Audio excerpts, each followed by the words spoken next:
মূলত আমাদের যে 500 ক্লাস 5 থেকে 12 অবধি যারা আমাদের এই অঞ্চলের ভিতরে দুস্থ মানুষেরা আছে, যাদের সরকারি টেক্সট বই বাদে যে সমস্ত মূল্যবান বইপত্র কিনতে পারে না, বিশেষ করে তাদেরকে পুস্তকটা দেওয়ার মূল কাজ আজকে। এটা মূলত আমার দাদু হাজি বাদশাহ আলী, তার নামে আমরা একটা ফাউন্ডেশন করেছি। সেই ফাউন্ডেশনের পক্ষ থেকে আমি চালাই, আমি সেটাকে দেখি, এবং এটার মূল উদ্দেশ্য হলো যাতে ছেলেরা মেয়েরা পড়াশোনাটা ভালো করে করতে পারে, তার জন্য এই কাজটা করা। ক্লাস 5 থেকে একদম 12 পর্যন্ত। এখন ক্লাস 5-এ যারা আছে তাদেরকে মূলত 5 থেকে 10 পর্যন্ত দেওয়া হবে। তারপরে মাধ্যমিক উচ্চ মাধ্যমিক হয়ে যাওয়ার পরে তারপরে আরেকটা ক্যাম্পিং করে ওটা দেওয়া হয়। হ্যাঁ, আমি তো প্রত্যেকটা পরিবারের ভিতরে যেতে পারি না। আমাদের এখানে যে গার্জেন সহ যারা আসে তাদেরকে আমরা বলে দিই বাচ্চাদের মোবাইলের থেকে দূরে রাখার জন্য, এবং নিয়মিত যে রুটিন আছে সেইটাকে মেনটেন করে চলার জন্য বলি, এবং শিক্ষকরা যেভাবে চলতে বলে সেইটা চলার কথা আমি বারবার করে তাদেরকে অনুরোধ করি। বাকিটা সেই সমস্ত পরিবারের যারা মেনে চলবে তারা। আর মোবাইল ফোন বা এই সমস্ত জাতীয় কোনো কিছু দেওয়ার থেকে আমি মনে করি জাতিকে ভালো জায়গায় তুলতে গেলে মানে শিক্ষাই হলো জাতির মেরুদণ্ড। তো শিক্ষার প্রসার করা দরকার, সেই জন্য আমি এই কাজটা করি। মানে রক্তদান থেকে সমস্ত যা কিছু আছে, বস্ত্র বিতরণ থেকে শুরু করে পুস্তক বিতরণ হয়েছে।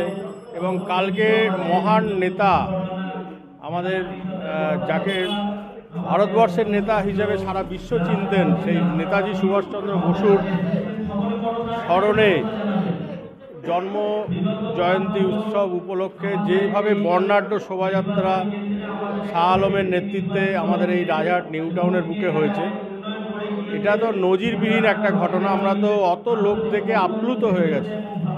একটা জনপ্রতিনিধি হোক, আর কাউকে আমি ছোট করে বলছি না, সে যত বড়ই নেতৃত্ব লিডার আমরা এলাকায় দেখেছি, কিন্তু এত বড় জনস্রোত যেভাবে গতকাল মহান নেতা আমাদের নেতাজি সুভাষচন্দ্র বোসের উপলক্ষে করে, জন্ম জয়ন্তী উপলক্ষ করে যেভাবে একটা সকালবেলা মহা মিছিলের একটা রূপ নিয়েছিল, সেটা একটা অভাবনীয়। এটা মানে বিশাল একটা আমরা গর্বিত এবং কুর্নিশ জানাই মোহাম্মদ শাহ আলমকে।